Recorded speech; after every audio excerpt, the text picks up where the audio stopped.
Hello mga Mima! Ngayong araw nga ay samahan nyo kami magpagawa ng motor dito lang sa may area. Nung nakaraan nga lang ay nag-rides kami kasama ang tropa. Sa sobrang biglaan ay hindi na nga namin na-check ang aming motor. At matagal-tagal na rin namin hindi napapa-maintenance itong motor na ito. Dahil nga nabibisi kami sa aming pagtitinda. At ito ngang si Loki ang katuwang namin sa pamamalengke araw-araw. At nung gabi ngang iyon, habang binabaybay namin ang kalsada pa uwi ay marami kaming naramdaman. Kaya kinabukasan ay naisipan naming mag-asawa na ipacheck na si Loki. Dito nga ay tinanong ko kung magkano ang aabutin. 4,300.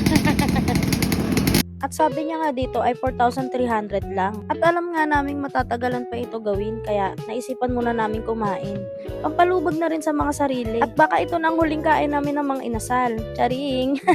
Baka itlog-itlog na nga lang muna kami ng isang buong linggo. At nung natapos nga kaming kumain, dumiretso na ulit kami doon. Fast forward, hindi ko na nga rin pala nabidyoan yung mga ibang pinagawa namin. Basta ang pagkakaalam ko ay nagpapalit kami ng shock sa harap at sa likod. Pati pala yung switch ng mga ilaw. Dahil na lost thread na nga rin ito dahil laging nauulanan. At pati na rin nga yung ilaw na ginagalaw nila. At ginabi na nga rin kami at ito na nga, moment of truth. Umabot lang naman ng 6,670 ang binayaran namin. Pero 6,600 na lang ang siningil sa amin. At may discount pa kaming 500. Pero hindi ko dama dahil ang mahal pa din. Pero wala kasalanan namin, pinabayaan namin si Loki. At ang kagandahan nga dito sa motor shop na ito ay sinasabi niya talaga ang mga problema ng motor namin.